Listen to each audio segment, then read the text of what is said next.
আমার মুসলমান ভাইয়েরা, আমার বন্ধুগণ, আল্লাহ রাব্বুল আলামিন আমাদেরকে ডেকে বলতেছেন, ইয়া মা'শারাল জিন্নি ওয়াল ইনসি ইন ইসতাতা'তুম আন তানফুযু মিন আকতারিস সামাওয়াতি ওয়াল আরদি ফানফুযু লা তানফুযুনা ইল্লা বিসুলতান। জোরে বলেন আল্লাহু আকবার।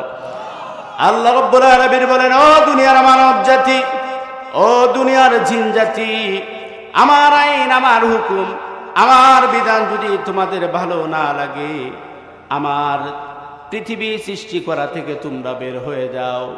কোনোদিন তোমরা আমার সীমানা থেকে বের হতে পারবে না, কারণ যেখানে যাবা ইল্লা বিসুলতান, ওইখানে রাজত্ব কার। আপনি যদি বলেন আমি বাংলাদেশ ছেড়ে ভারতে চলে যাব, আপনি যদি বলেন ভারতে যাব না, মঙ্গল গ্রহে চলে যাব, ওই মঙ্গল গ্রহ আমার রবের সৃষ্টি, ঠিক না? তার মানে বোঝা গেল দুনিয়ার মধ্যে আমি আর আপনি ইচ্ছা করিবার না করি, জান্নাতের যদি আশা করি, আল্লাহর হুকুম মানতে মুসলমান বাধ্য। কথা বলেন ঠিক কিনা? আমার ভাইয়েরা, আল্লাহ রাব্বুল আলামিন আমাদেরকে দুনিয়ার জমিনে সৃষ্টি করেছেন, দুনিয়ার জমিনে পাঠিয়েছেন। প্রত্যেকটা মানুষকে আল্লাহ রাব্বুল আলামিন এক একজনকে এক একটা দায়িত্ব দিয়ে পাঠিয়েছেন। সবাইকে এক মানব জাতির জন্য একটা দায়িত্ব দিয়ে পাঠিয়েছেন। আমাদের মতো যত মাখলুক আছে তাদেরকে আল্লাহ রাব্বুল আলামিন একটা দায়িত্ব দিয়ে পাঠিয়েছেন। আমরা যখন দুনিয়ার জমিনে চলাফেরা করি, আমরা যখন মানুষের সঙ্গে কথা বলি, আমরা যখন আলেমদের কাছ থেকে কথা শুনি, আমরা যখন মুফাসসিরদের কাছ থেকে কোরআনের তাফসীর শুনি, আমরা যখন মুহাদ্দিসদের কাছ থেকে হাদিসের দর্শ শুনি, তখন আমরা একটা কথা সবাই জানি, সেটা হলো দুনিয়ার জমিনে আল্লাহ রাব্বুল আলামিন 18,000 মাখলুকাত সৃষ্টি করেছে। কথা বলেন ঠিক কিনা? অনেকে বলে 18,000, অনেকে বলে কম বেশি। আল্লাহ রাব্বুল আলামিন অগণিত অজস্র আল্লাহ রাব্বুল আলামিন মাখলুক দুনিয়ার জমিনে সৃষ্টি করে আমাদেরকে ঘোষণা দিয়েছেন আমরা হচ্ছি সর্বশ্রেষ্ঠ। কথা বলেন ঠিক কিনা? আমার ভাইয়েরা, দুনিয়ার জমিনে যত মাখলুক আছে, প্রত্যেকটা মাখলুকের এক একজনের এক একটা দায়িত্ব আছে। সমুদ্রের যে মাছ আছে, মাছের প্রতি আল্লাহ রাব্বুল আলামিনের হুকুম হলো, ও দুনিয়ার মাছেরা, তোমরা দুনিয়ার মধ্যে সন্তান ভূমিষ্ঠ করবা, তোমরা মানুষের খাদ্য হবা, আবার সন্তান ভূমিষ্ঠ করবা, তোমরা মানুষের খাবার হবা। এর বাইরে যাওয়ার কোনো সুযোগ আসেনি? আওয়াজ দেয়া বলেন, সুযোগ আসেনি? আমার ভাইয়েরা, দুনিয়ার জমিনে আমাদের সামনে কত মাখলুক আছে। আমরা দেখতে পাই গাছকে, গাছ আমাদেরকে ছায়া দেয়, গাছ আমাদেরকে ফল দেয়, গাছ আমাদেরকে কাঠ দেয়, গাছ আমাদেরকে লাকড়ি দেয়। আল্লাহ রাব্বুল আলামিনের হুকুম হলো, এই গাছ দুনিয়ার জমিনে যতদিন বেঁচে থাকবে মানবতার কল্যাণে কাজ করবে, মানুষের উপকারে আসবে। দুনিয়ার জমিনে যত জীবজন্তু আছে, গরুর বেলায় তাকায় দেখেন, গরুকে আল্লাহ রাব্বুল আলামিন হুকুম করে দিয়েছে, ও আমার মাখলুক, তুমি তোমার সন্তান ভূমিষ্ঠ করবা, তোমার সন্তানকে দুধ না দিয়া আমার বনি আদম, আমার বান্দাদেরকে দুধ খাওয়াবা। এটা আল্লাহ রাব্বুল আলামিনের অর্ডার। আজ পর্যন্ত কোনোদিন গরু কি বলেছে নাকি আমার সন্তানটাকে দুধ না দিয়া তোমরা কেন খাও? বলেছে নাকি? বলে নাই। কারণ আল্লাহ রাব্বুল আলামিন তার মুখটাকে বোবা করে দিয়েছে, তার মুখটাকে বন্ধ করে দিয়েছে। সাবধান, আমার বনি আদমের অধিকারের বিরুদ্ধে তুই কথা বলতে পারবি না। আমার মুসলমান ভাইয়েরা, দুনিয়ার জমিনে যত নিয়ামত আল্লাহ রাব্বুল আলামিন দান করেছেন, যত মাখলুক আল্লাহ রাব্বুল আলামিন সৃষ্টি করেছেন, সবগুলা হচ্ছে আমাদের গোলাম, ঠিক কি না? আল্লাহ রাব্বুল আলামিন সবাইকে আমাদের গোলাম বানিয়ে দিয়েছেন। এবার আমাদের প্রশ্ন জাগে, তাহলে আল্লাহ কেন আমাদেরকে সৃষ্টি করেছেন? প্রশ্ন জুড়ে বলেন, আছে না নাই? আল্লাহ রাব্বুল আলামিন বলেন, ও বান্দা, দুনিয়ার জমিনে আমি আল্লাহ রাব্বুল আলামিন তোমাকে কেন সৃষ্টি করলাম, সমস্ত মাখলুককে কেন তোমার গোলামি বানালাম? আল্লাহ রাব্বুল আলামিন বলেন, ওয়ামা খালাকাতুল জিন্না ওয়াল ইনসা ইল্লা লিয়াবুদুন। জোরে বলেন আল্লাহু আকবার। আল্লাহ রাব্বুল আলামিন বলেন, জিন এবং ইনসান, আমি আল্লাহ রাব্বুল আলামিন তোমাদেরকে সৃষ্টি করার একটাই মাত্র কারণ, তোমরা দুনিয়ার জমিনে আমি আল্লাহর গোলামি করবা। জোরে করুন সুবহানাল্লাহ। তাহলে বলুন তো দেখি, আমরা গোলাম কার? আর আওয়াজ দিয়া বলেন, আমরা গোলাম কার? আমরা হচ্ছে আল্লাহর গোলাম, গোলামের ঘরের গোলাম, ঠিক না? আমরা হচ্ছে গোলামের গোলাম না, শুধু আমরা বান্দির ঘরের গোলাম, ঠিক না? আমাদের রব হচ্ছে আল্লাহ। দুনিয়ার জমিনে প্রকৃত গোলামের ধর্ম হলো জীবন থেকে নিয়ে, জন্ম থেকে নিয়ে মৃত্যু পর্যন্ত যিনার গোলামি করবে তিনি কে? আল্লাহর হুকুমের বাইরে আমাদের যাওয়ার কোনো সুযোগ আছে নাকি? আর আওয়াজ দিয়ে বলেন, আছে নাকি? আজ মুসলমান সে আল্লাহর গোলাম হতে চায় না, মানুষ হয়ে মানুষের গোলামি করে। কথা বলেন ঠিক কিনা? আজ সে আল্লাহর গোলাম হতে মানদার লজ্জা লাগে, কিন্তু দুনিয়ার জমিনে কত মানুষের গোলাম হয়ে অপদার্থের জীবন পায়া দুনিয়ার জমিন থেকে বিদায় হয়ে যায়, কিন্তু তার কোনোদিন লজ্জার অনুভূতি জাগ্রত হয় না। কথা বলেন ঠিক কিনা? আমার ভাইয়ারা, আমরা হব আল্লাহর গোলাম, আমরা হচ্ছি গোলামের ঘরের গোলাম, আমরা হচ্ছি বান্দির ঘরের গোলাম। দুনিয়ার জমিনে যতদিন থাকবো ততদিন গোলামি করব কার? আর আওয়াজ দিয়ে বলেন, কার? একমাত্র আল্লাহর গোলামি করব। পৃথিবীর কোন মানুষের গোলামি আমরা করতে পারি? আমার ভাইয়ারা, আল্লাহ রাব্বুল আলামিনের গোলামি যদি আমরা করি, তাহলে আল্লাহ একটা রাস্তা বলে দিয়েছেন, আল্লাহ একটা দিক নির্দেশনা দিয়েছেন। আল্লাহ রাব্বুল আলামিন বলেন, ইয়া আইয়ুহাল্লাযীনা আমানু দুখুলু ফিস-সিলমি কাফাহ। জোরে পড়েন আল্লাহু আকবার।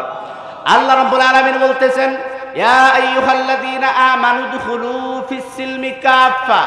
ওহে দুনিয়ার জমিনে যারা ঈমানের ঘোষণা দিয়েছো, যারা বলো আল্লাহর প্রতি ঈমান এনেছি, যারা বলো আল্লাহর প্রতি বিশ্বাস করেছি, তাদেরকে আমি আল্লাহ রাব্বুল আলামিন বলতেছি, উদখুলু ফিস-সিলমি কাফা। ইসলামের মধ্যে যখন তোমরা ঢুকেছো, তবে পরিপূর্ণভাবে ঢুকো। অর্ডার টাকা। إن الحمد لله نحمده ونستعينه ونستغفره ونعوذ بالله من شرور أنفسنا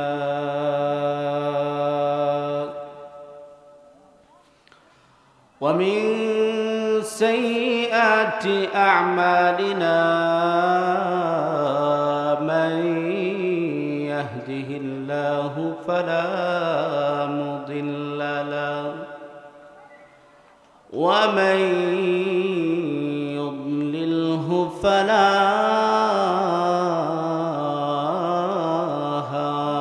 هادي له، ونشهد أن لا إله إلا الله وحده لا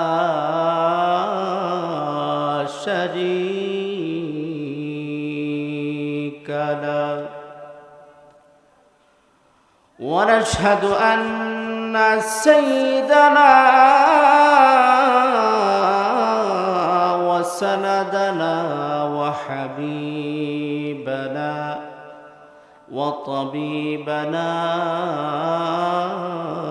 وطبيب أرواحنا محمدا عبده ورسوله الذي أرسله بالحق بشيرا ونذيرا وداعيا إلى الله بإذنه وسراجا وقمرا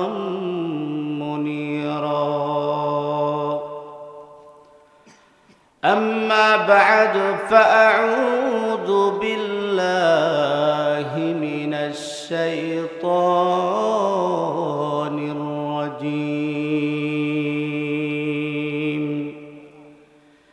بسم الله الرحمن الرحيم.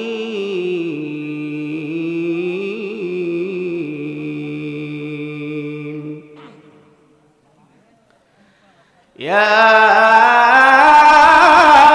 معشر الجن والإنس إن استطعتم أن تنفذوا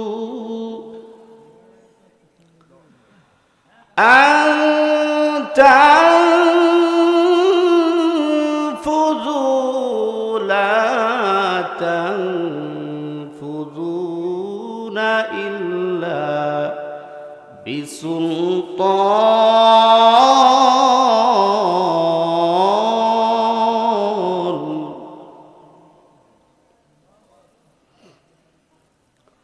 بارك الله لنا ولكم في القرآن العظيم،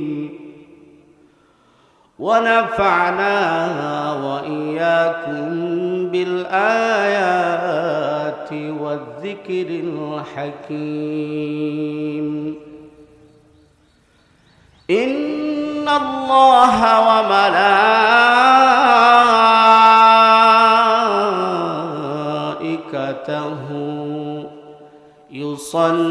يصلون على النبي يا أيها الذين آمنوا صلوا عليه وسلموا تسليما. اللهم صل على محمد وعلى آل محمد كما صليت على إبراهيم وعلى آل إبراهيم إنك حميد مجيد. اللهم بارك على محمد وعلى آل محمد كما باركت على إبراهيم وعلى آل إبراهيم إنك حميد مجيد. بلغ العلا بكماله كشف الدجى بجماله حسنت جميع خصاله. صلوا عليه وآله।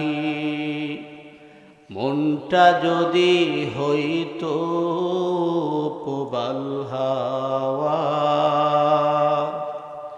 হইতো যদি শুভ্র কবুতর, মেঘের ডানাই পাঠিয়ে দিতাম, মেঘের ডানাই পাঠিয়ে দিতাম মদিনার ওই পথে, যেটায় আমার প্রিয় নবী ঘুমাই নিরন্তর, যেটায় আমার প্রিয় নবী ঘুমাই নিরন্তর। বালাগাল উলা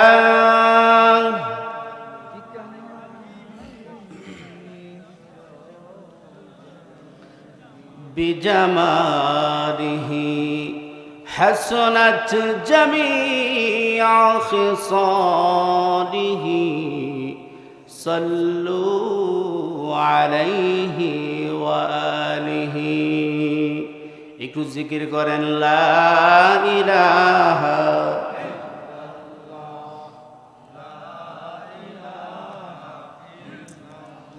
জোরে লা ইলাহা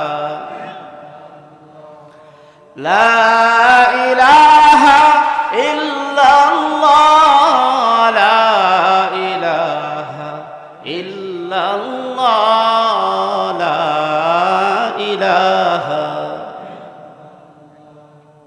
লা ইলাহা মেঘে ময়ূরী পশ্চিমেতে দেও আমার সালাম নবীর দেশে দিও রওজা জিয়ারতের আশায় রওজা জিয়ারতের আশায় পিয়সী অন্তর যেটায় আমার প্রিয় নবী ঘুমাই নিরন্তর যেটায় আমার প্রিয় নবী ঘুমাই নিরন্তর লা ইলাহা লা ইলাহা লা ইলাহা ইল্লাল্লাহু মুহাম্মাদুর রাসূলুল্লাহ। সবাই পড়ি সাল্লাল্লাহু আলাইহি ওয়াসাল্লাম।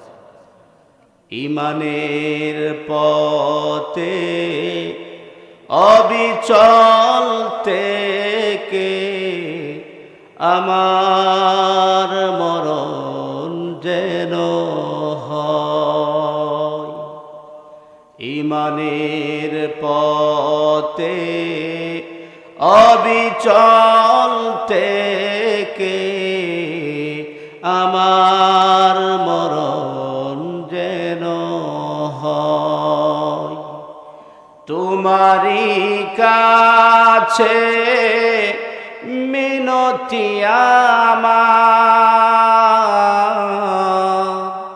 তোমারি কাছে মিনতি আমার হে মহামহিম দয়াময় ঈমানের পথে অবিচল থেকে আমার মরণ যেন হয় পড়েন আমিন। এজন্য আল্লাহ রাব্বুল আলামিন বলেন বান্দারে দুনিয়ার জমিনে আমি যত নিয়ামত তোমাকে দান করেছি কোন নিয়ামতের শুকরিয়া বান্দা তুমি আদায় করে শেষ করতে পারবা না। এজন্য আমি আল্লাহ রাব্বুল আলামিন কোরআনুল কারীম নাজিল করে প্রথম যে সূরা আমি তোমাদের মধ্যে দিয়েছি প্রথম আয়াতের মধ্যে আমি তোমাদের শুকরিয়া শিক্ষা দিচ্ছি আলহামদুলিল্লাহি রাব্বিল আলামিন। জোরে পড়েন আল্লাহু আকবার। আল্লাহ রাব্বুল আলামিন আমাদেরকে সূরা শিক্ষা দিয়ে বলতেছেন ও বান্দা কেবলমাত্র শুধুমাত্র একমাত্র আমি রব্বুল আলামিনের শুকরিয়া আদায় করবি। দুনিয়ার কোনো মানুষের যদি শুকরিয়া আদায় করো তোমার বান্দা কোনো লাভ নাই, কিন্তু আমার শুকরিয়া যদি বান্দা তুমি আদায় করতে পারো আমি আল্লাহ রব্বুল আলামিন তোমাকে যত ধরনের নিয়ামত দান করেছি আমি আল্লাহ পর নিয়ামতগুলো বৃদ্ধি করে দিব। জোরে করুন সুবহানাল্লাহ। আল্লাহ রাব্বুল আলামিন কোরআনুল কারীমের মধ্যে বান্দাদেরকে বলতেছেন ও বান্দারা কেন আমার শুকরিয়া আদায় করবা। আল্লাহ রাব্বুল আলামিন বলেন লা ইন শাকারতুম লা আযীদান্নাকুম ওয়া লা ইন কাফারতুম ইন্না আযাবি লাশাদীদ। জোরে পড়েন আল্লাহু আকবার। আল্লাহ রাব্বুল আলামিন বলেন ও বান্দা তুমি যখন আমার শুকরিয়া আদায় করবা আমি আল্লাহ রাব্বুল আলামিন লা আযীদান্নাকুম, নিয়ামত যা আছে সব নিয়ামত বাড়ায় দিব। জোরে কোন সুবহানাল্লাহ। এই যে আমাদেরকে সুস্থতার সঙ্গে মাহফিলে এনেছেন, নিয়ামতের শুকরিয়া আদায় করা দরকার আছে না নাই? এটা হচ্ছে আল্লাহর এমন এক নিয়ামত। কোরআনের কথা অনেক মানুষ আছে মুসলমান সহ্য করতে পারে না, কথা বলেন ঠিক কিনা? এ কোরআনের তেজস্বী পাওয়ার, এ কোরআনের তেজস্বী শক্তি অনেক মুসলমান আছে হজম করতে পারে না, ঠিক কিনা? যার কারণে অনেক আলেম ওলামারা যখন কোরআন দিয়ে কথা বলে, মুসলমান নামদারি কোরআনের কথা সহ্য করতে পারে না, বরঞ্চ আলেমের বিরুদ্ধে অ্যাকশনের রিয়াকশন নিয়ে নেই, কথা বলেন ঠিক কিনা? আমার ভাইয়ারা, কোরআনের কথা যেখানে হবে, কোনো ব্যক্তি যদি ওই কোরআনের কথা সহ্য করতে পারে না, বুঝতে হবে তার অন্তরের মধ্যে নেফাকে লেগে আছে, ঠিক কিনা? তার ইমানের মধ্যে ভেজাল আছে।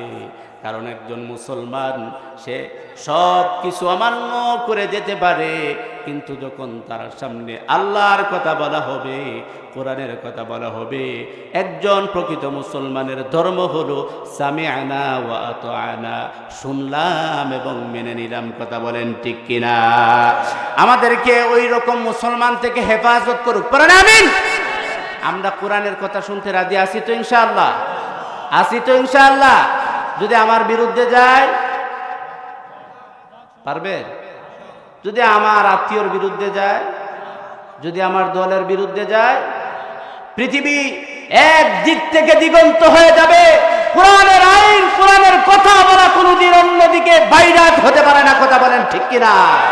কোরআনের কথা চলছে, চলবে। কোন মুসলমান কোরআনের কথাকে স্তব্ধ করে দিতে পারে না, ঠিক কিনা?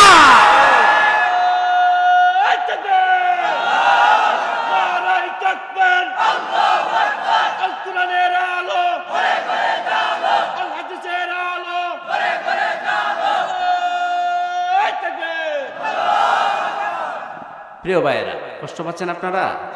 কষ্ট পাচ্ছেন আপনারা? আপনাদের অন্তরে আল্লাহর নিয়ামত আছে, নূর আছে, সেজন্য এখানে বসতে পেরেছেন, পড়েন আমিন। আল্লাহ তাআলা আমাদেরকে অন্তরটাকে কোরআনের নূর দিয়ে আলোকিত করে দেন, পড়েন আমিন। আমি আপনাদের সামনে সূরাতুর রহমান থেকে একটি আয়াতে কারিমা তিলাওয়াত করেছি। সেই আয়াতে কারিমার মধ্যে আল্লাহ রাব্বুল আলামিন জিন এবং ইনসানদেরকে ডেকে বলছেন, দুনিয়ার জিন এবং ইনসান, তোমাদেরকে আমি উদ্দেশ্য করে বলছি, আমার আইন, আমার হুকুম, আমার বিধান যদি তোমাদের ভালো না লাগে, তাহলে আমার সৃষ্টি করা দুনিয়া থেকে বের হয়ে যাও। নাউজুবিল্লাহ পড়বেন না? এই দুনিয়ার মধ্যে সব কিছু ডিঙায় আমরা যেতে পারি, কিন্তু আল্লাহর হুকুম, আল্লাহর আইন, আল্লাহর কথা, আল্লাহর দুনিয়া, আল্লাহর সৃষ্টি করা পৃথিবী ছেড়ে কি আমরা অন্যত্র কোথাও যেতে পারবো? আওয়াজ দিয়ে বলেন, পারবো? আল্লাহ তাআলা এটাই বলছেন, ইল্লা বিসুলতান, কখনো কোথাও যেতে পারবে না, যেখানেই যাবা সেখানেই আমার রাজত্ব। সুবহানাল্লাহ বলেন। আমার মুসলমান ভাইয়েরা, আমার বন্ধুগণ, আল্লাহ রাব্বুল আলামিন আমাদেরকে ডেকে বলতেছেন, ইয়া মা'শারাল জিন্নি ওয়াল ইনসি ইন ইসতাতআতুম আন তানফুযু মিন আকতারিস সামাওয়াতি ওয়াল আরদি ফানফুযু লা তানফুযুনা ইল্লা বিসুলতান। জোরে বলেন আল্লাহু আকবার। আল্লাহ রাব্বুল আলামিন বলেন, ও দুনিয়ার মানব জাতি, ও দুনিয়ার জিন জাতি, আমার আইন, আমার হুকুম, আমার বিধান যদি তোমাদের ভালো না লাগে, আমার পৃথিবী সৃষ্টি করা থেকে তোমরা বের হয়ে যাও।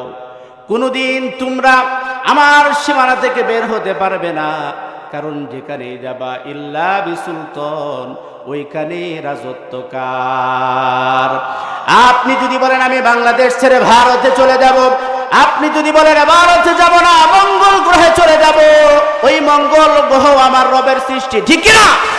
তার মানে বোঝা গেল দুনিয়ার মধ্যে আমি আর আপনি ইচ্ছা করিবার না করি, জান্নাতের যদি আশা করি, আল্লাহর হুকুম মানতে মুসলমান বাধ্য, কথা বলেন ঠিক কিনা? আমার ভাইয়েরা, আল্লাহ রাব্বুল আলামিন আমাদেরকে দুনিয়ার জমিনে সৃষ্টি করেছেন, দুনিয়ার জমিনে পাঠিয়েছেন, প্রত্যেকটা মানুষকে আল্লাহ রাব্বুল আলামিন এক একজনকে এক একটা দায়িত্ব দিয়ে পাঠিয়েছেন। সবাইকে এক মানব জাতির জন্য একটা দায়িত্ব দিয়ে পাঠিয়েছেন। আমাদের মতো যত মাখলুক আছে তাদেরকেও আল্লাহ রাব্বুল আলামিন একটা দায়িত্ব দিয়ে পাঠিয়েছেন। আমরা যখন দুনিয়ার জমিনে চলাফেরা করি, আমরা যখন মানুষের সঙ্গে কথা বলি, আমরা যখন আলেমদের কাছ থেকে কথা শুনি, আমরা যখন মুফাসসিরদের কাছ থেকে কোরআনের তাফসীর শুনি, আমরা যখন মুহাদ্দিসদের কাছ থেকে হাদিসের দর্শ শুনি, তখন আমরা একটা কথা সবাই জানি, সেটা হলো দুনিয়ার জমিনে আল্লাহ রাব্বুল আলামিন 18,000 মাখলুকাত সৃষ্টি করেছে। কথা বলেন ঠিক কিনা? অনেকে বলে 18,000, অনেকে বলে কম বেশি। আল্লাহ রাব্বুল আলামিন অগণিত অজস্র আল্লাহ রাব্বুল আলামিন মাখলুক দুনিয়ার জমিনে সৃষ্টি করে আমাদেরকে ঘোষণা দিয়েছেন আমরা হচ্ছি সর্বশ্রেষ্ঠ। কথা বলেন ঠিক কিনা? আমার ভাইয়ারা, দুনিয়ার জমিনে যত মাখলুক আছে প্রত্যেকটা মাখলুকের এক একজনের এক একটা দায়িত্ব আছে। সমুদ্রের যে মাছ আছে, মাছের প্রতি আল্লাহ রাব্বুল আলামিনের হুকুম হলো, ও দুনিয়ার মাছেরা, তোমরা দুনিয়ার মধ্যে সন্তান ভূমিষ্ঠ করবা, তোমরা মানুষের খাদ্য হবা, আবার সন্তান ভূমিষ্ঠ করবা, তোমরা মানুষের খাবার হবা। এর বাইরে যাওয়ার কোনো সুযোগ আসেনি? আওয়াজ দিয়ে বলেন, সুযোগ আসেনি? আমার ভাইয়েরা, দুনিয়ার জমিনে আমাদের সামনে কত মাখলুক আছে। আমরা দেখতে পাই গাছকে, গাছ আমাদেরকে ছায়া দেয়, গাছ আমাদেরকে ফল দেয়, গাছ আমাদেরকে খাট দেয়, গাছ আমাদেরকে লাকড়ি দেয়। আল্লাহ রাব্বুল আলামিনের হুকুম হলো, এই গাছ দুনিয়ার জমিনে যতদিন বেঁচে থাকবে মানবতার কল্যাণে কাজ করবে, মানুষের উপকারে আসবে।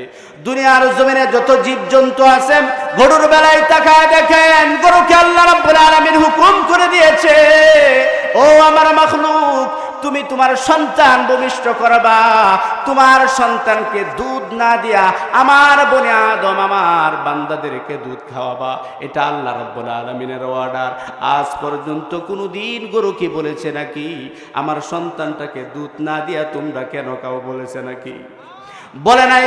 কারণ আল্লাহ রাব্বুল আলামিন তার মুখটাকে বোবা করে দিয়েছে, তার মুখটাকে বন্ধ করে দিয়েছে। সাবধান, আমার বনি আদমের অধিকারের বিরুদ্ধে তুই কথা বলতে পারবি না। আমার মুসলমান ভাইয়েরা, দুনিয়ার জমিনে যত নিয়ামত আল্লাহ রাব্বুল আলামিন দান করেছেন, যত মাখলুক আল্লাহ রাব্বুল আলামিন সৃষ্টি করেছেন, সবগুলা হচ্ছে আমাদের গোলাম। ঠিক কি না? আল্লাহ রাব্বুল আলামিন সবাইকে আমাদের গোলাম বানিয়ে দিয়েছেন। এবার আমাদের প্রশ্ন জাগে, তাহলে আল্লাহ কেন আমাদেরকে সৃষ্টি করেছেন? প্রশ্ন জুড়ে বলেন, আছে না নাই? আল্লাহ রাব্বুল আলামিন বলেন, ও বান্দা, দুনিয়ার জমিনে আমি আল্লাহ রাব্বুল আলামিন তোমাকে কেন সৃষ্টি করলাম? সমস্ত মাখলুককে কেন তোমার গোলামি বানালাম? আল্লাহ রাব্বুল আলামিন বলেন, ওয়ামা খালাকাতুল জিন্না ওয়াল ইনসা ইল্লা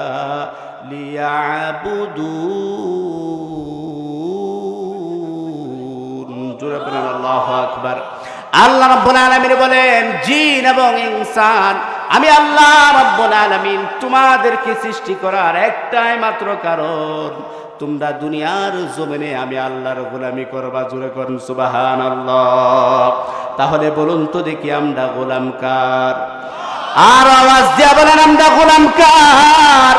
আমরা হচ্ছে আল্লাহর গোলাম, গোলামের ঘরের গোলাম। ঠিক না? আমরা হচ্ছে গোলামের গোলাম না, শুধু আমরা বান্দির ঘরের গোলাম। ঠিক না? আমাদের রব হচ্ছে আল্লাহ। দুনিয়ার জমিনে প্রকৃত গোলামের ধর্ম হলো জীবন থেকে নিয়ে, জন্ম থেকে নিয়ে মৃত্যু পর্যন্ত যিনার গোলামি করবে তিনি কে? আল্লাহর হুকুমের বাইরে আমাদের যাওয়ার কোনো সুযোগ আছে নাকি? আর আওয়াজ দিয়ে বলেন, আছে নাকি? আজ মুসলমান সে আল্লাহর গোলাম হতে চায় না, মানুষ হয়ে মানুষের গোলামি করে। কথা বলেন ঠিক কিনা? আজ সে আল্লাহর গোলাম হতে মানদার লজ্জা লাগে, কিন্তু দুনিয়ার জমিনে কত মানুষের গোলাম হয়ে অপদার্থের জীবন পায়া দুনিয়ার জমিন থেকে বিদায় হয়ে যায়, কিন্তু তার কোনোদিন লজ্জার অনুভূতি জাগ্রত হয় না। কথা বলেন ঠিক কিনা? আমার ভাইয়ারা, আমরা হব আল্লাহর গোলাম, আমরা হচ্ছি গোলামের ঘরের গোলাম, আমরা হচ্ছি বান্দির ঘরের গোলাম। দুনিয়ার জমিনে যতদিন থাকবো ততদিন গোলামি করবো কার? আর আওয়াজ দিয়ে বলেন কার? একমাত্র আল্লাহর গোলামি করব, পৃথিবীর কোন মানুষের গোলামি আমরা করতে পারি? আমার ভাইয়ারা, আল্লাহ রাব্বুল আলামিনের গোলামি যদি আমরা করি তাহলে আল্লাহ একটা রাস্তা বলে দিয়েছেন, আল্লাহ একটা দিক নির্দেশনা দিয়েছেন। আল্লাহ রাব্বুল আলামিন বলেন, ইয়া আইয়ুহাল্লাযীনা আমানু দুখুলু ফিস-সিলমি কাফা। জোরে পড়েন আল্লাহু আকবার। আল্লাহ রাব্বুল আলামিন বলতেছেন, ইয়া আইয়ুহাল্লাযীনা আমানু দুখুলু ফিস-সিলমি কাফা। ওহে দুনিয়ার জমিনে যারা ঈমানের ঘোষণা দিয়েছো, যারা বলো আল্লাহর প্রতি ঈমান এনেছি, যারা বলো আল্লাহর প্রতি বিশ্বাস করেছি, তাদেরকে আমি আল্লাহ রাব্বুল আলামিন বলতেছি, উদখুলু ফিস-সিলমি কাফা। ইসলামের মধ্যে যখন তোমরা ঢুকেছো তবে পরিপূর্ণভাবে ঢুকো। অর্ডার টাকা আর আওয়াজ দিয়ে বলেন অর্ডার টাকা। আল্লাহ রাব্বুল আলামিন এখানে আমরের সিগা ব্যবহার করেছেন, উদখুলু, ঢুকো। অর্ডার করতেছেন কে? কাকে করতেছেন? ইমানদারদেরকে করতেছেন। তার মানে বোঝা গেল আমরা ইমানদার দাবি করলেই আল্লাহর কাছে আমাদের ইমান কবুল হবে না। কথা বলেন ঠিক না? আমরা যতই বলি আল্লাহ আমরা ইমানদার, আমরা মুসলমান, আল্লাহ বলে মুসলমান যদি হও তাহলে ইমানের পরীক্ষা দিতে হবে, ঠিক না? ইমানের পরীক্ষা যতদিন পর্যন্ত না দিবা ততদিন পর্যন্ত তোমার ইমানদারিতে আমি আল্লাহর কাছে কবুল। এই দুনিয়ার জমিনে আল্লাহ রাব্বুল আলামিন বলেন, বান্দা তুমি মুসলমান, তোমার বাবা মুসলমান, তোমার বাবা গরু খেয়েছে তুমিও গরু খাও, তোমার বাবা শুক্রবারে শুধু নামাজ পড়েছে তুমিও শুক্রালি হয়ে গেছো, তোমার বাবা শুধু ঈদের দিন নামাজ পড়েছো তুমিও পিছনে পিছনে ঈদুমিয়া হয়ে গেছো। ও মুসলমান, তুমি প্রকৃত মুসলমান না। মুসলমান যদি তুমি পরিচয় দাও তাহলে ইমানের পরীক্ষা দিতে হবে, ঠিক না? আল্লাহ রাব্বুল আলামিন সেটাও তার কোরআনুল কারীমের মধ্যে বলেন, আহাসিবান নাস আইয়ুতরাকু আইয়াকুলু আমান্না ওয়া হুম লা ইফতানুন। জোরে বলেন আল্লাহু আকবার। আল্লাহ রাব্বুল আলামিন বলেন, শুধু মুখে বলবা আহাসিবান নাস, মানুষ শুধু বলবে আহাসিবান নাস আইয়ুতরাকু আইয়াকুলু আমান্না, আমি ঈমান আনছি আল্লাহর প্রতি। আল্লাহ বলে শুধু এটা বলবার আমি ছেড়ে দিব না, ওয়া হুম লা ইফতানুন। দুনিয়ার জমিনে তুমি যদি ঘোষণা দাও আমি আল্লাহর প্রতি ঈমান এনেছি, ঈমানের পরীক্ষা ব্যতীত বান্দা তোমাকে আমি কবুল করব না। জোরে কোন ঠিক কিনা? আমার ভাইরা, এই দুনিয়ার জমিনে আজ মুসলমান, কিন্তু আমাদের মুসলমানের কোনো জীবন বৃত্তান্ত নাই। মুসলমানের যা চরিত্র থাকা দরকার, মুসলমানদের যে টর্চ লাইট থাকা দরকার, মুসলমানদের যে দৃষ্টি থাকা দরকার, আমাদের বাংলাদেশ 95% মুসলমানের দেশে ওই দৃষ্টি, ওই চোখ, ওই টর্চ লাইট নাই। কথা বলেন ঠিক কিনা? যার কারণে আমাদের সামনে বাম এবং রাম আমাদের মাথার উপর নেতৃত্ব দেয়, ঠিক কিনা? যার চোখে, যার কলবে, যার দৃষ্টিতে কোরআনের দৃষ্টি নাই, যার কলবের মধ্যে কোরআনের কোনো আয়াত নাই, আল্লাহ রাব্বুল আলামিন বলেন ওই ব্যক্তি হচ্ছে অন্ধ। ওই ব্যক্তি প্রকৃতপক্ষে দৃশ্যমান কোনো বস্তু নয়, সে আসলে কোনো আলোর সন্ধান পায় নাই। তোমরা যদি ঈমানের দাবি করো, তোমরা যদি আমাকে আল্লাহ রাব্বুল আলামিনকে অভিভাবক মানো, আমি আল্লাহ রাব্বুল আলামিন তোমাদের অভিভাবক যদি হয়ে যায়, আল্লাহ রাব্বুল আলামিন বলেন, আল্লাহু ওয়ালিউল্লাযীনা আমানু ইউখরিজুহুম মিনাজ-যুলুমাতি ইলান-নূর। জোরে পড়েন আল্লাহু আকবার। আল্লাহ রাব্বুল আলামিন বলেন, যারা আমাকে অভিভাবক মানে, আমি আল্লাহ রাব্বুল আলামিনকে বন্ধু মানে, আমি আল্লাহ রাব্বুল আলামিন তাদেরকে অন্ধকার থেকে আলোর দিকে নিয়ে আসি। তার মানে বোঝা গেল অভিভাবক যদি আল্লাহকে মানি তাহলে কোরআন দিয়ে আমাদের চলা দরকার আছে না নাই? আওয়াজ দেয়া বলেন আছে না নাই? আমাদের অভিভাবক যারা আছে তাদেরকেও কোরআন দিয়া চলার জন্য বলা দরকার আছে না নাই? যে ব্যক্তি কোরআন দিয়ে চলবে না সে আমার অভিভাবক হতে পারে? যে ব্যক্তি কোরআন দিয়ে নিজের জীবন পরিচালনা করবে না, আমি একজন মুসলমান জান্নাতের আশা করি, জাহান্নাম থেকে বাঁচতে চাই, আমার অভিভাবক কোরআন ছাড়া হতে পারবে না। আমার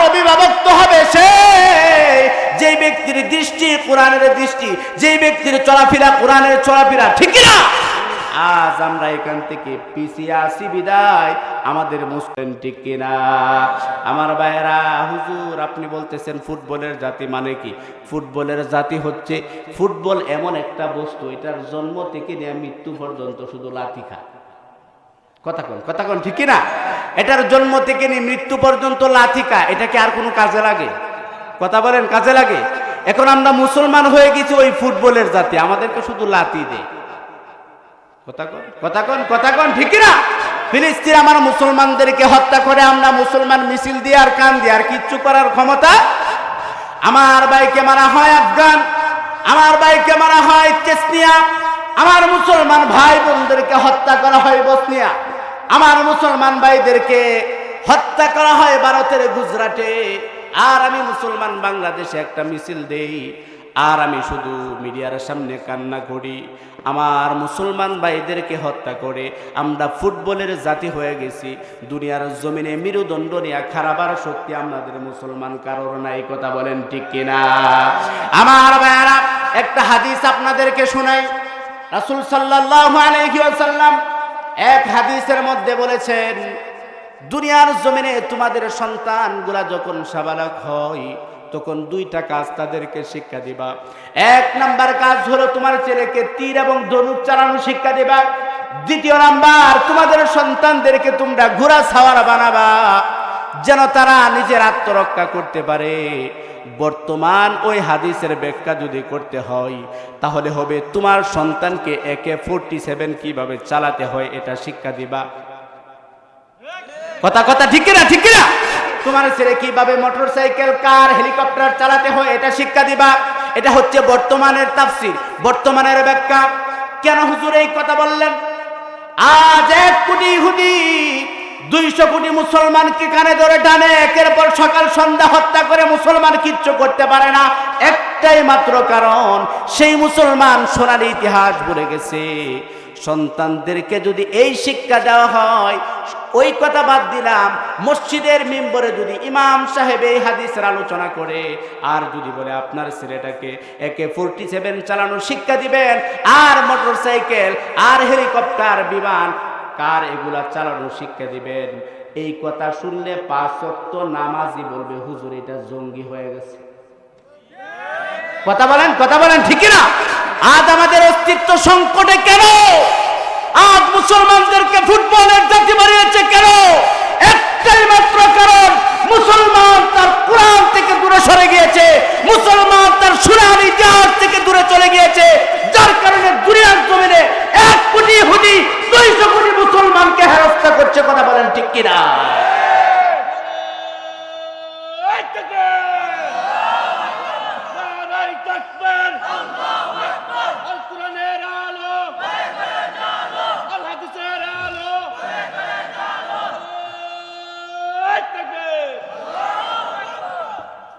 আমার ভাইয়েরা, কষ্ট পাইতেছেন আপনারা?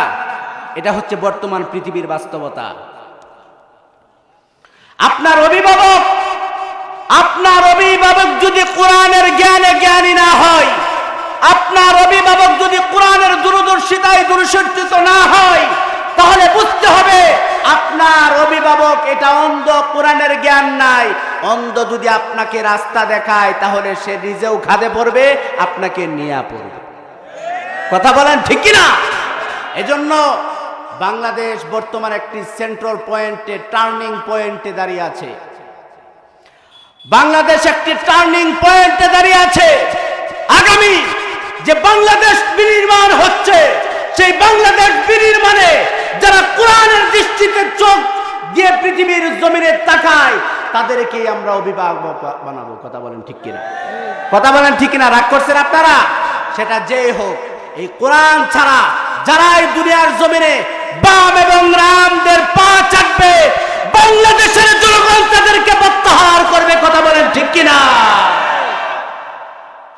প্রিয় ভাইয়েরা, আমার বাংলাদেশের যুবক ভাইয়েরা এখন সবচেয়ে বেশি সচেতন।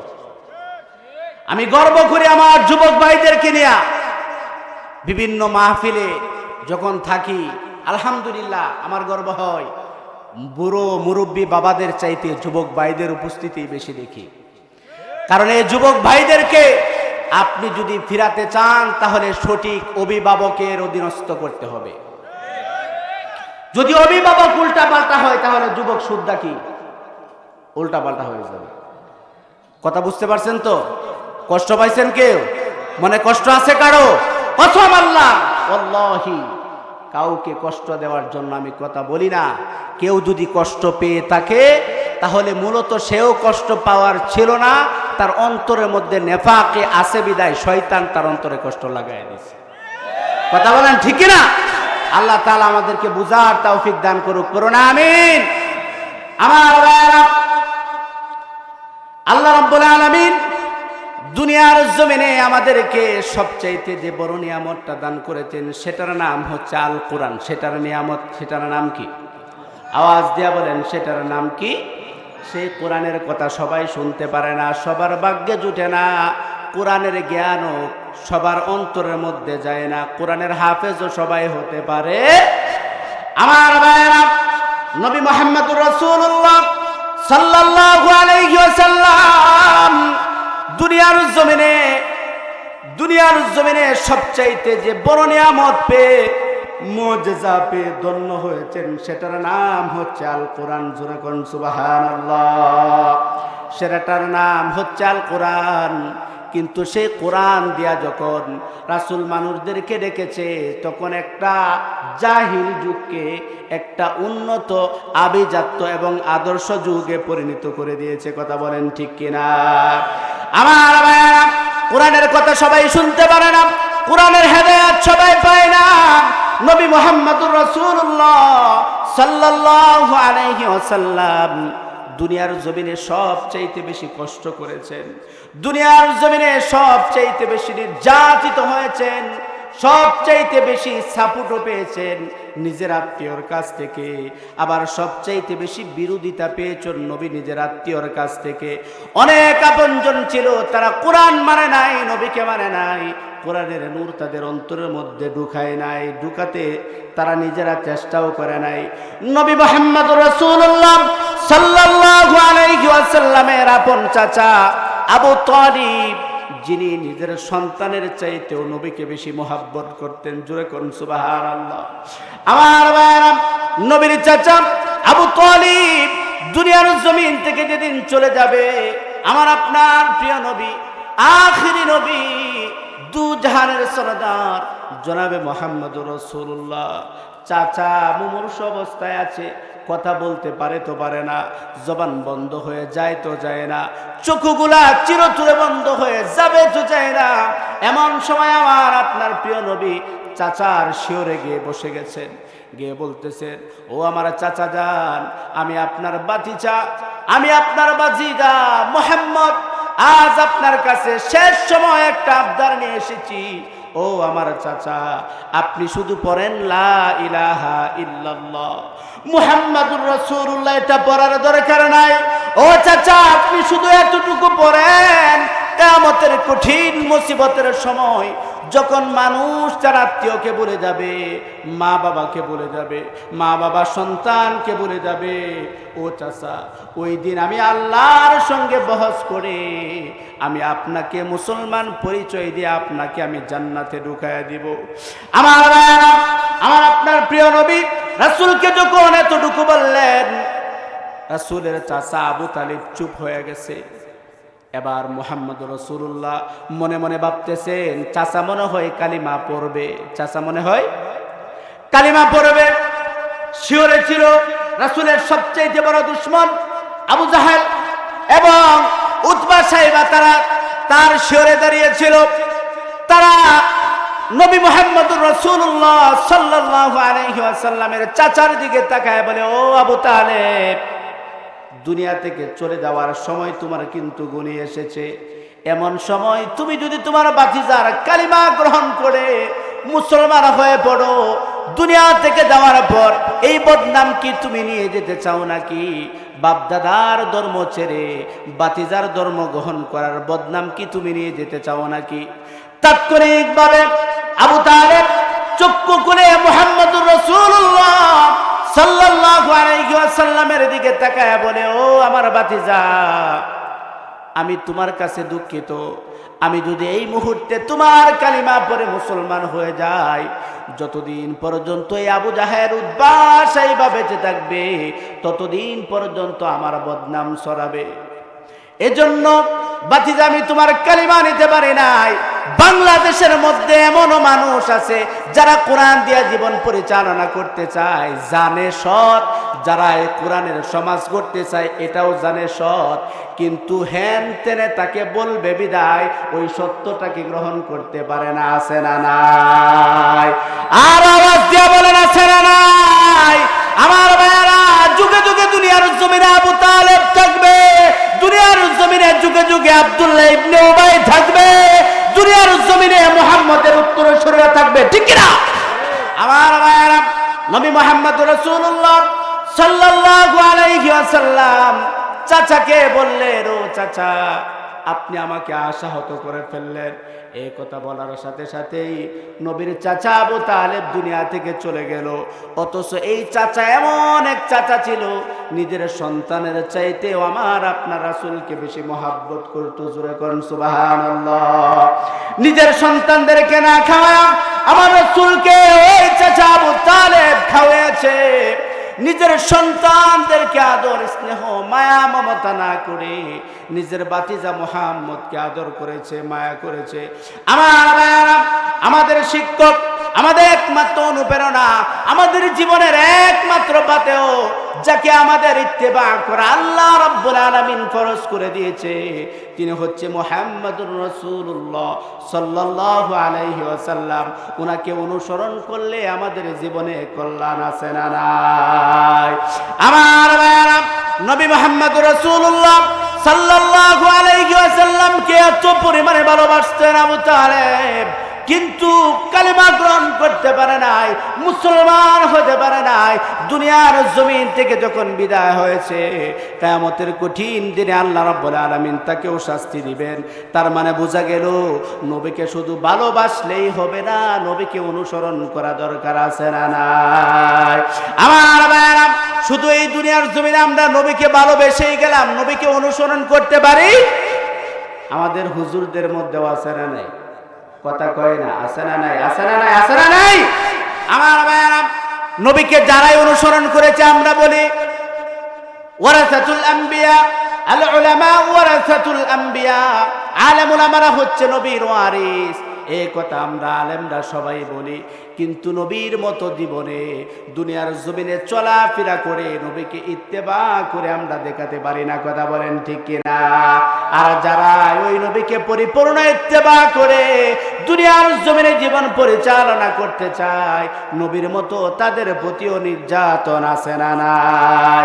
আমার ভাইরা, আমার আপনার প্রিয় নবীকে আবু তালেব এত পরিমাণে ভালোবাসতেন, একটা ঘটনা যখনই মনে পড়ে, যখনই পড়ি নিজের শরীরের লোম দাঁড়িয়ে যায়। এই চাচা আবু তালিব একদিন নবী মুহাম্মদুর রাসূলুল্লাহ সাল্লাল্লাহু আলাইহি ওয়াসাল্লাম রাতের বেলায় বিছানার মধ্যে ঘুমাতে যাবে।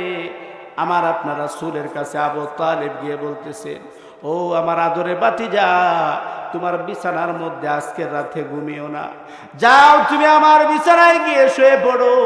নবীর চাচা আবু তালিব যখন এই কথা বললেন, নবী বললেন, ও আমার চাচা, আজ আপনি আমাকে কেন এই ওসিয়ত করতেছেন আপনার বিছানায় যেতে?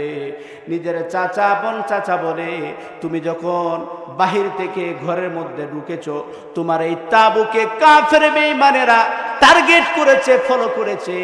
রাতের বেলায় যদি তীর নিক্ষেপ করে তোমাকে হত্যা করে ফেলে। আমার আপনার প্রিয় নবী চাচাকে বলতেছেন, ও চাচা যান, যদি আমাকে হত্যা করে আমার জায়গায় তো আপনি থাকবেন, আর তীর যদি আপনার উপরে লেগে যায় আপনি তো দুনিয়া থেকে চলে যাবেন। ওই চাচা বলতেছে, ভাতিজা রে, আমি তোমার চাচা আবু তালিব দুনিয়া থেকে বিদায় হয়ে যেতে পারি, কিন্তু তুমি নবীর প্রতি একটা আঘাত লাগুক আমি চাচা সেটা বরদাস্ত করতে পারবো না।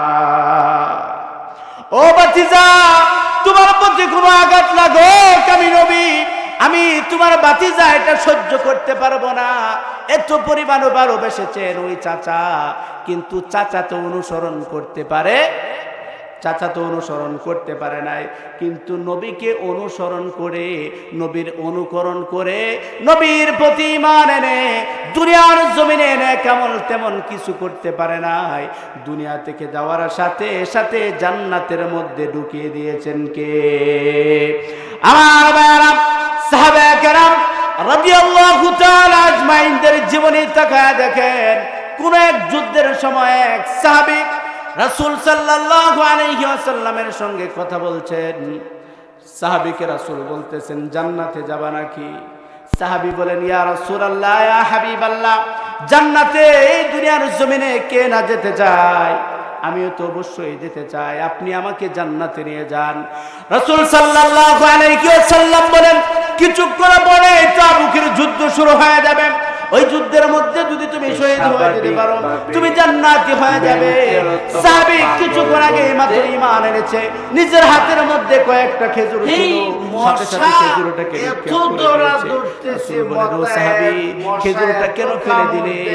ওই সাহাবী সে বেচারা পা ভিতরে, হাবিবাল্লাহ, জান্নাতে যেতে দেরি হয়ে যাবে, খেজুর যদি খায় আমার সময় নষ্ট হয়ে যাবে। আমি খেজুর খাওয়া বাদ দিয়া আমি আপনার ডাকে সাড়া দিয়া জান্নাতবাসী হয়ে যেতে চাই। সুবহানাল্লাহ। আমাদের দুনিয়ার জমিনে আমরা বেঁচে থাকবো যতদিন, সেই নবীকে অনুসরণ করব ততদিন, ঠিক না? আমাদের জীবনে প্রত্যেকটা কাজ কর্মে আমরা যিনাকে অনুসরণ করব তিনি হচ্ছে মুহাম্মদুর রাসূলুল্লাহ সাল্লাল্লাহু আলাইহি ওয়াসাল্লাম। আমার ব্যক্তি জীবনে নবীর আদর্শ আছে না নাই? আওয়াজ দিয়া বলেন, আছে না নাই? আমার পারিবারিক জীবনে নবীর আদর্শ আছে না নাই? আমার সামাজিক জীবনে নবীর আদর্শ আছে না নাই? রাষ্ট্রীয় জীবনেও সেই নবীর আদর্শ আছে না নাই? আল্লাহ রাব্বুল আলামিন কেন বললেন, ও দুনিয়ার ঈমানদারেরা, যারা ঈমানের অধিকারী তোমরা ঈমান আনো আর ইসলামের মধ্যে পরিপূর্ণ ঢুকো।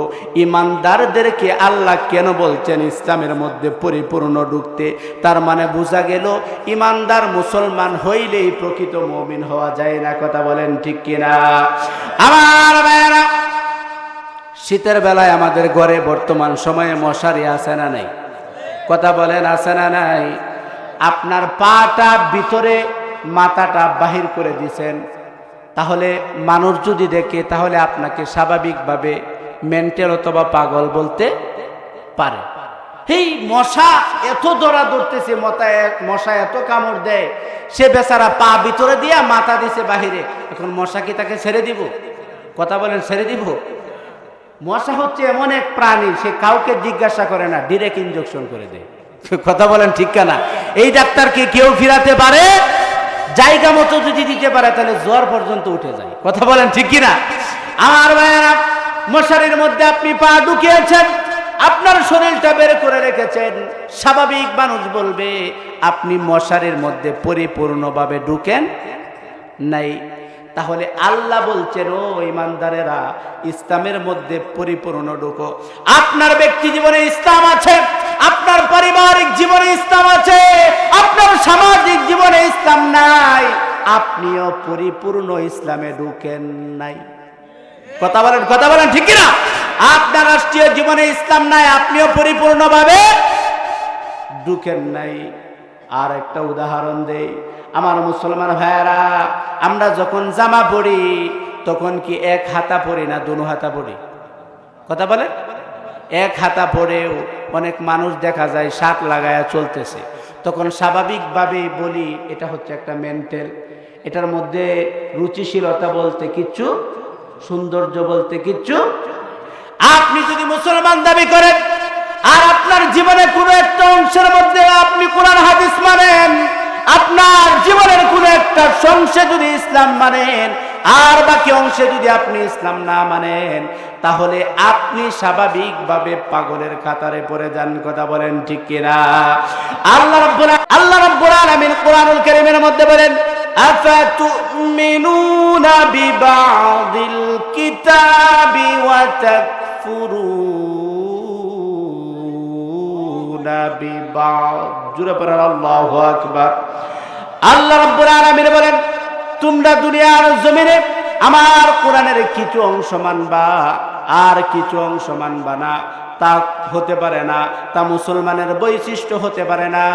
ফামা জাযাউ মান ইয়াফআলু যালিকা মিনকুম ইল্লা খিজিয়ুন ফিল হায়াতিদ দুনিয়া। দুনিয়ার জমিনে যারাই দেখবেন কোরআনের কিছু অংশ মানে আর কিছু অংশ মানে না, ব্যক্তি জীবনে কোরআন হাদিস মানে, ইসলাম মানে, পারিবারিক জীবনে মানে, সামাজিক জীবনে মানে না, রাষ্ট্রীয় জীবনে মানে না, আল্লাহ রাব্বুল আলামিন বলতেছেন ইল্লা খিজিয়ুন ফিল হায়াতিদ দুনিয়া। তারা দুনিয়ার জমিনে কিছু পাওয়ার জন্য এই কোরআনের অংশ কিছুটা বাদ দিয়ে দেয়। কথা বলেন ঠিক কিনা? আল্লাহ রাব্বুল আলামিন বলেন তাদের জন্য আল্লাহ রাব্বুল আলামিন কঠিন থেকে কঠিন পীড়াদায়ক শাস্তি আল্লাহ রাব্বুল আলামিন বলে দিয়েছেন। আল্লাহ রাব্বুল আলামিন বলে দিয়েছেন তাদেরকে তোমরা কঠিন থেকে কঠিন শাস্তির সুসংবাদ দাও। তার মানে বোঝা গেল মুসলমান যদি নিজেকে দাবি করি, নিজেকে যদি প্রকৃত পক্ষে আমরা ঈমানদার দাবি করি, আমরা যদি জান্নাতের আশা করি, তাহলে আমার পরিপূর্ণভাবে ইসলামে ঢোকা দরকার আছে না নাই?